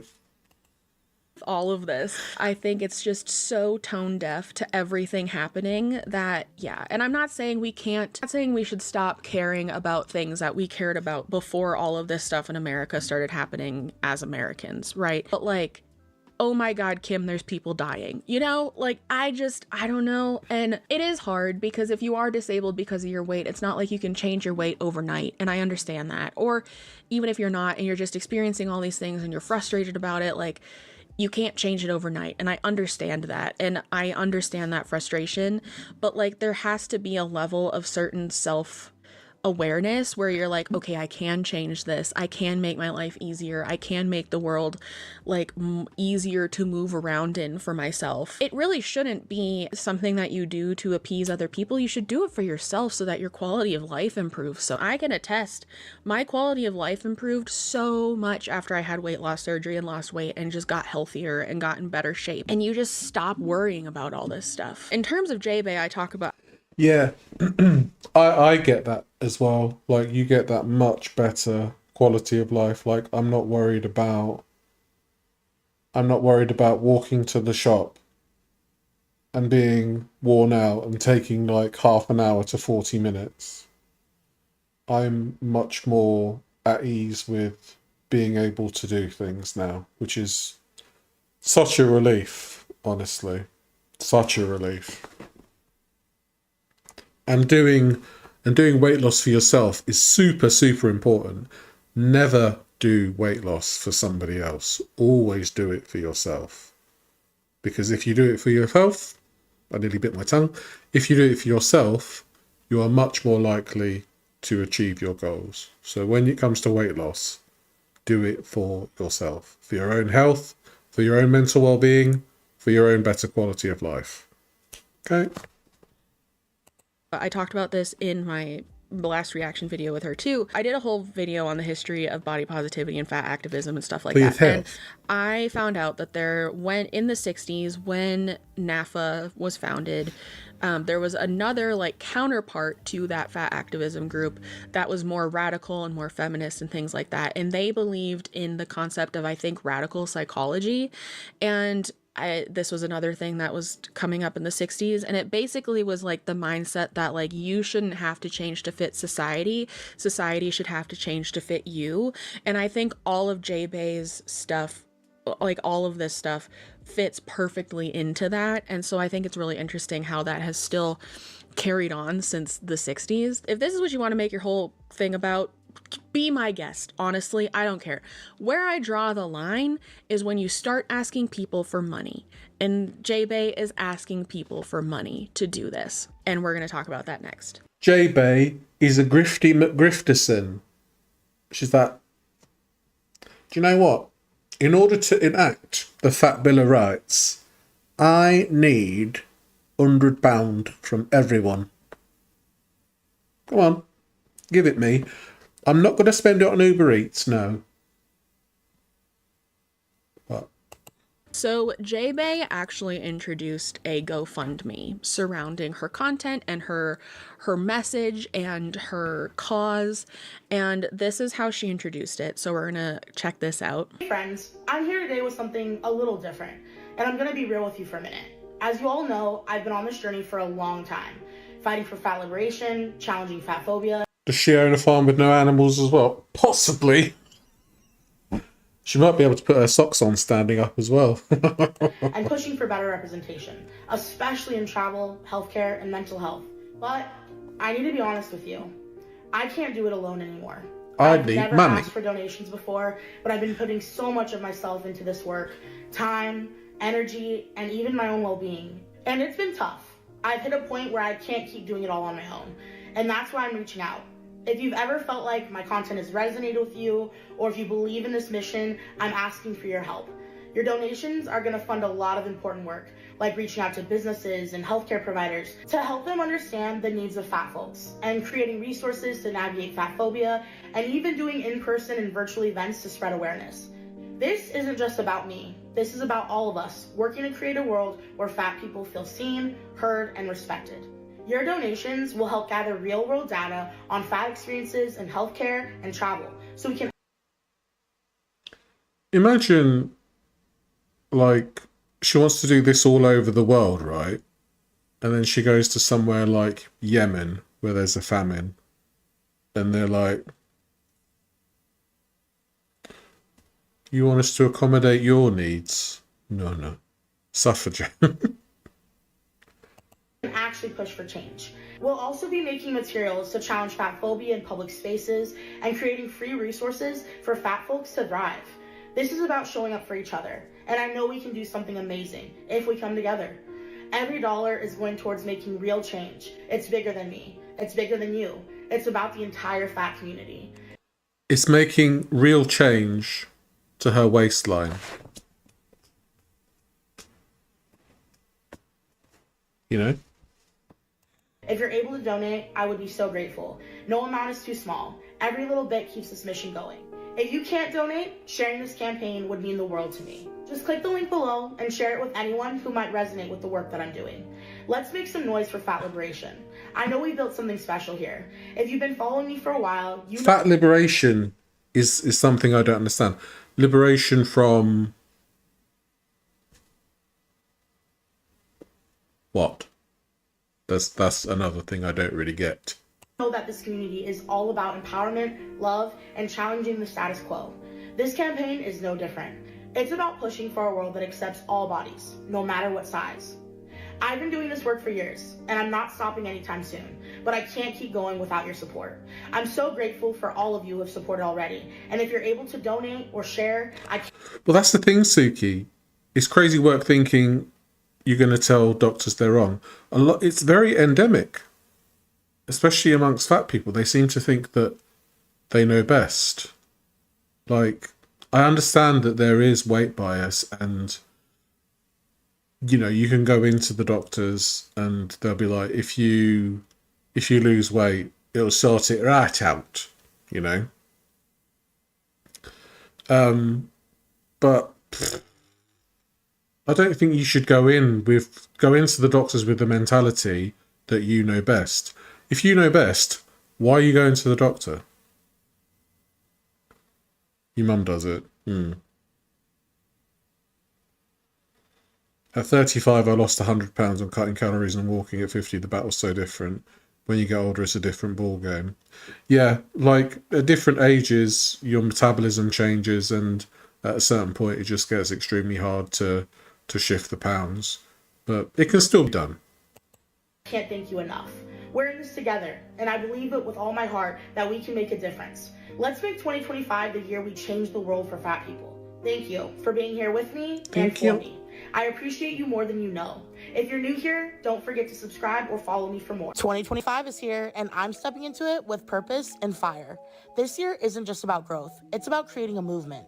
Here's what I I would say it's about growth, but I'm being pedantic there. have going on right now. I'm raising funds to fuel change. She wants $15,000 to call people up and go, yeah, can you make things bigger for fatties? No. Oh, I think I need more money then. Support helps fight for fat liberation and body justice. You can check out my GoFundMe at the link in my bio. Every single dollar helps.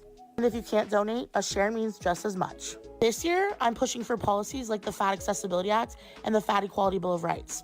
Everyone deserves dignity and access. And don't forget about the Body Equality and Travel petition. It's time to break down barriers in travel, healthcare. She is a big lass, isn't she? Like, she's got to have so many.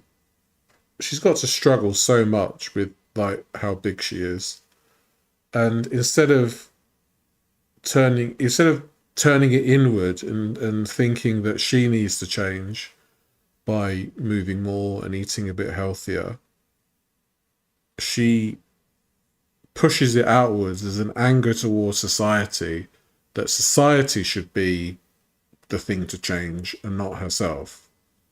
She's absolving herself of any kind of fault. And you have to think like, no, you need to sort yourself out. You can't blame the random people on the street for you being fat, you know. Imagine how many donuts you can get for 15k. A lot, I imagine. At least 5. I blame my generation.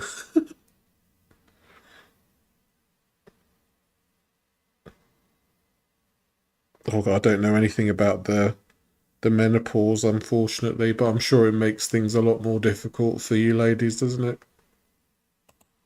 And beyond. Discrimination has no place in our world. This year, I'm building community right here in my hometown, uplifting local businesses and putting the Tri-Cities on the map. Check out Hometown Rising and Made in the Tri. When we show up authentically, unapologetically, and boldly, we inspire others to do the exact same. This year, my number one goal is to inspire and help as many people as I possibly can. And if you haven't been on my website lately, you should definitely check it out because it's packed with new resources for fat liberation and body justice, blogs that share personal stories and actionable tips, and ways to get involved and make a difference in the world. And there's more to come. 2025 is about action. Let's take up space, demand respect, and build the future we deserve.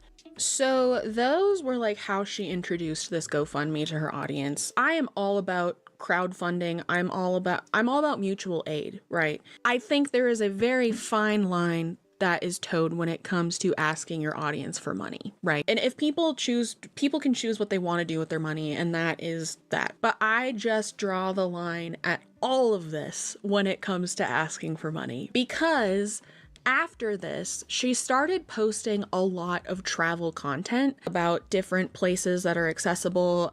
Ooh, yeah, that's not a good look, is it? All this GoFundMe stuff, and then let's go to Vegas. Yes. I'm going on the bus downtown, where I will be eating donuts, all on your money for me. You know what I mean? In the Tri-Cities and This journey begins Big on the grifter. road with a mission, Operation Fat Liberation. We're heading to Portland, Oregon, the heart of a revolution that's reclaiming space for fat bodies everywhere. And just as the sun sets, we arrive, ready to spark change and find fat community. My first stop, a permanent reminder of this mission, a fat liberation tattoo created by a fat tattoo artist who understands the power of reclaiming our bodies. We stayed at a hotel that wasn't just accessible, it was welcoming, inclusive, and a rare space where we felt seen. Portland, Oregon is home to trailblazers redefining inclusivity. From a resale shop offering plus-size clothing to an inclusive gym where all bodies belong, to a fat-positive salon where self-care takes center stage. All bodies belong at the gym anyway. Well, Look, I understand that there are people at the gym that look at you weird and things like that, but all gyms are inclusive.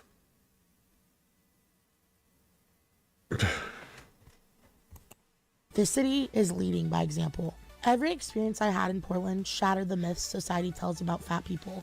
I found clothes in my size, enjoyed immersive art, and worked out in spaces that didn't shame my body, but celebrated it. This trip wasn't just about discovery, it was about action. At the Portland airport, Do you really need $15,000 to go to Portland, Oregon? Any Americans in the chat? Will ladies be struggling? Yeah.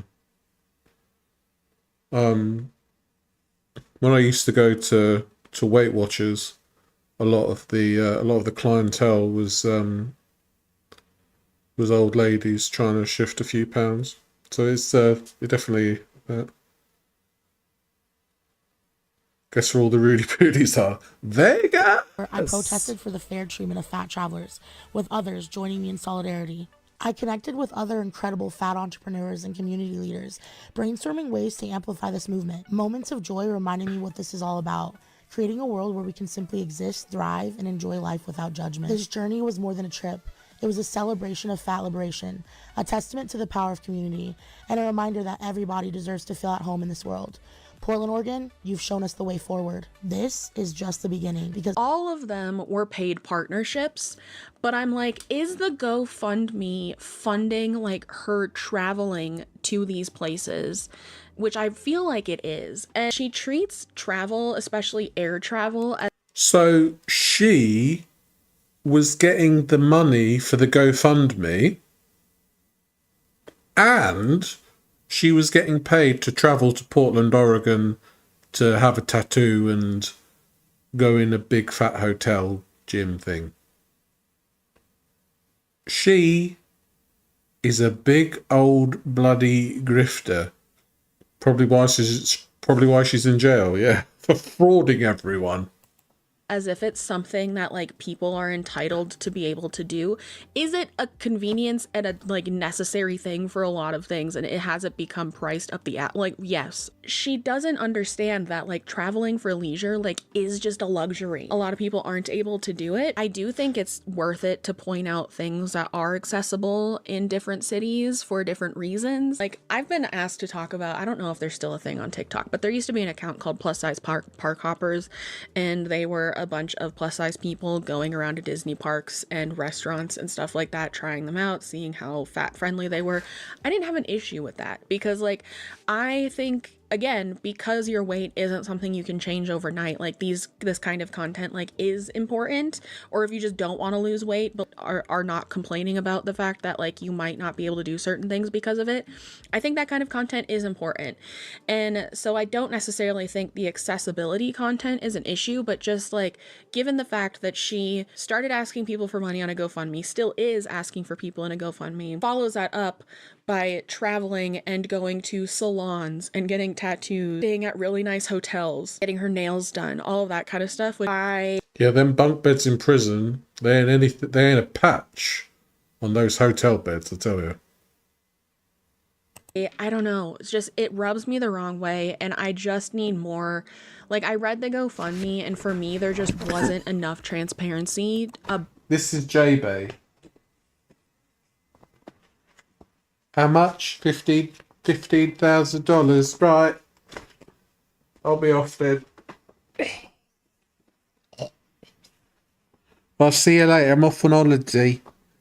With what money? I found a tenner in my sofa, and it's gonna be £10.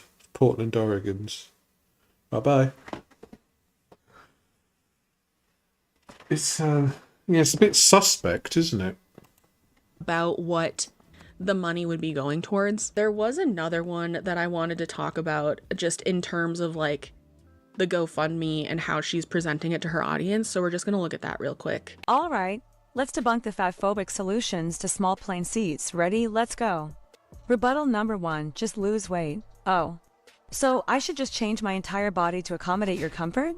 It's not my job to shrink myself to So so the first argument, just lose weight, and she's like, I should change my body to fit to your standards. When she's like, everybody around me should change to fit my standards. Okay? Make it make sense. fit into spaces that were never designed for me in the first place. And let's not even get into the fact that losing weight isn't a simple fix, it's not a one-size-fits-all solution. Rebuttal number 2, upgrade to first class. First class is a luxury, not a solution, and guess what? First class isn't even big enough for some fat bodies. The cost is way out of reach for most people, and upgrading doesn't solve the fundamental issue of Nothing a GoFundMe won't fix. undersized seats for fat people in economy. Fix the system, not the people. Rebuttal number 3, don't fly then. I'll just stop living my life because the world isn't built for me. Flying is a necessity for many people, whether for work, family. Is it a luxury or a necessity? Pick your poison. Yes. She looks like she's got a muzzle on here. Or travel. Telling fat people to just stay home is not a solution, it's exclusion. Rebuttal number 4, flying isn't right? It's a privilege. Sure, flying is a privilege, but basic human dignity and accessibility are rights. She just said, like, literally 5 seconds ago, it's a necessity, and now she's like, yeah, it's the privilege though. It's a privilege necessity. No one should be excluded from traveling comfortably or safely because of She their makes body my piss size. boil, yeah. Let's focus on equality, not exclusion. Rebuttal number 5, I have to pay extra for luggage, so you should be charged by weight. So now my body is being compared to luggage. Charging by weight is fatphobic and dehumanizing. I'm not a suitcase. Paying extra for luggage.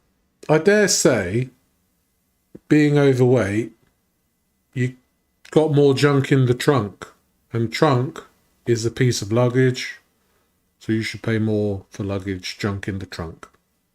Easy. Luggage is a different issue entirely. Let's talk about fair, equal treatment for all passengers. This is why we need the Fat Equality Bill of Rights and the Fat Accessibility Act. It's time to stop tolerating fatphobia and make travel, healthcare, and public spaces accessible to everyone no matter their size. If you support equal rights, dignity, and basic accessibility for fat people, head to my GoFundMe and donate now. Let's make this change happen. We deserve to travel, live, and exist without the shame or extra costs. Join me in the fight for a better future. Let's dismantle fatphobia together. Head to the link in my bio and donate to the campaign now. Sign the petition at change.org Fat Equality. Okay, so this one just rubbed me the wrong way because for me it's like, oh, you're creating this level of sympathy with like these issues and things like that. It could be a one-off video just talking about these things, but she ends it by, oh, by the way, give me money. And I just, something about this just grinds my gears, and it just It's right. It's like sympathy, sympathy, sympathy, sympathy, sympathy. Can I have £15,000, please? No, you can't. So unethical and so unnecessary to me. And given the context of the rest of her content, where she talks about things that people could really resonate with, and now she's going to trying to get money for people to presumably travel, right? Like, it just feels like she's relying on this GoFundMe to fund this lifestyle under the guise of activism. And do I think certain kinds of activism are very much worth our donations and our help? Yes. And I'm not saying that, but in my opinion, I just don't think this is one of those things. It's especially irritating given the climate surrounding literally everything else happening in America right now. Would this have bothered me as much pre all of everything happening in America? Maybe not. Maybe I'm more sensitive, and that is something I'm willing to admit myself. But I did find out about the GoFundMe honestly before that, and like I just thought it was weird. I thought it was weird, and I think Megan here is being very diplomatic when it comes to this GoFundMe. I think she's trying to be like, yeah, I wouldn't have minded if it was a different time. I think this is high level grifting from a manipulative individual who just wants the whole world to conform to her needs. You've watched other videos of hers. I think this is like the second videos of Megan's that I've watched. She seems like a very informative I've been woman. meaning to make a video on it for a while. One more thing that I just want to touch on, I'm not going to talk about for a very long time because I think I've been talking for like an hour. She is also currently like protesting against Seattle's airport because they refused to push her in her wheelchair. She's saying because she was too fat, like tried to make a protest at this airport saying that they were discriminatory against her because of her weight. I can understand that criticism. I think a lot of the people that are the wheelchair attendants at airports are just people, and like they have certain strength limitations and things like that. Yeah, you can't expect the wheelchair attendant to be able to push everyone. There is, like, if JaeBae came up to you in her wheelchair, it's like, push me. The wheelchair attendant would be like, I'm going to blow my back out doing that. I can't push you anywhere. Sorry. And JaeBae's like, well, I guess we're all going to stay put. And it's, yeah, yeah, JaeBae is inherently annoying, I find. That's something that maybe other airports Yeah, need Megan to seems really consider likable when they're hiring people more. Sure. But again, this was in February. This was earlier this month. And she posted this video. All right, listen up. It's your girl Jay, and I got something to say right now, right here. Today, I want to go ahead and talk about SeaTac Airport. You hear that plane? Well, I'm staying right outside SeaTac right now at an incredible hotel that I've gotten to partner with. But I have something to say, and I think you want to hear it. If you're familiar with my experience at SeaTac where they refused to push me in a wheelchair, you saw that video, and they refused to push me because I was too fat. And they had absolutely no consideration for my physical health, my well-being, my needs, none of the above. Yeah, but it's fair. If you're too fat to be pushed, the person in question that is the wheelchair attendant shouldn't be forced to push beyond their limits. There is a limit to this kind of thing. So what she would be suggesting to be pushed in the wheelchair is for somebody of a bigger size, a more muscular person possibly, to do this. So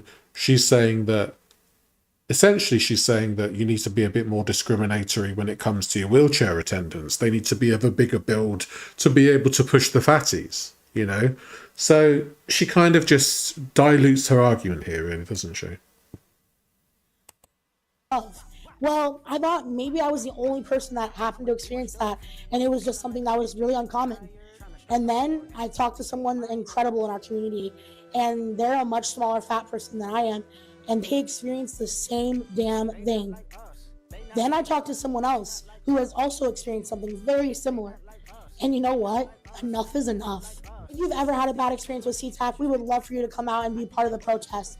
Let's show them that they cannot treat people like this. They cannot treat anyone like this, and they cannot treat fat people like this. This is unacceptable, and it's discrimination, and it will not be tolerated any longer. So if you want to be a part of this protest, DM me tonight, DM me tomorrow, but let's go ahead and make it happen. We will be at SeaTac Airport Tuesday, February 4th. If you want to protest at SeaTac in solidarity with me, come on by. If you see me at SeaTac... I have a feeling this might be what got her in prison. I think it might be. I think it might be what got her in prison. Who do I think is a good watch? Sam at Every Size is pretty good. Graphically Alex I like as well.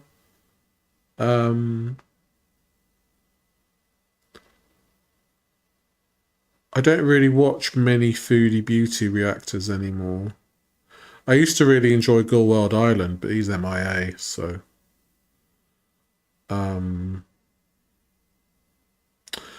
There's somebody that I watched yesterday who was talking about Marissa Matthews. I think it was RKH Media. They seem to be good at like an overview of these kind of fat acceptance people, so worth a watch, I think. Back, please come up and say hello. Stand in solidarity with us. CTAC will be held accountable for their actions. We will not stand for this any longer. If you've had an experience like this, please share it with me via DM or drop it in the comments. Let's start the conversation because this needs to be talked about. After that video was posted, she posted a video from, I believe, what was her protest. And it's just this clip. But the audio behind it is This Is America by Childish Gambino. And that about sent me over the edge with all of it. And her sign says, CTAG violates our rights, hashtag wheelchair access for all. I think it's really easy to say when you're talking about all of this stuff, like, oh, you can just lose weight, you can change it, right? But I do think this is a larger conversation that could be had in regards to just general accessibility, particularly for people in the disabled community, right? But like, I think just right now it all just feels so tone deaf, and that's my issue with it. Also, the asking people for money just in general, regardless of anything else, Love how she's just there on her, bothers yeah. me a lot. Because like I said, the GoFundMe to me is not transparent enough in terms of what the money is actually going to. Yeah, let me know what you think down below. Leave a red heart emoji down below because it is February and it was Valentine's Day. And yeah, thank you so much to Zilul for sponsoring today's video and partnering with me and sending me all these fun glasses. It was really fun to get all these and be able to like show off some of my collection. Thank you guys so much for watching. Remember to be kind to yourself, be kind to others, drink your water, take your meds if you need them, and I will see you in the next one. Well, I hope you enjoyed the video and my reaction to the video. Bit of fun, wasn't it?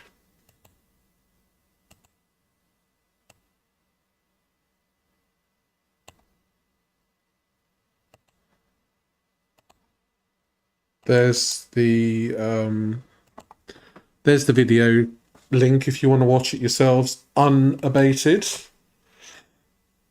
But yeah, I enjoyed that. Yeah, JaeBae is definitely a very interesting individual. Well, thank you, Debbie. I appreciate that. I'm hoping to get some actual, videos done eventually. I've just kind of been like, not knowing what to do in terms of content, and also obviously not being well as well has been a bit like, been a bit shit. So anyway, thank you so much for being here. Thank you for the memberships and the gifted memberships. I appreciate you all. I will be back very soon, and yes, I shall see you all again. So take care. Bye, everyone.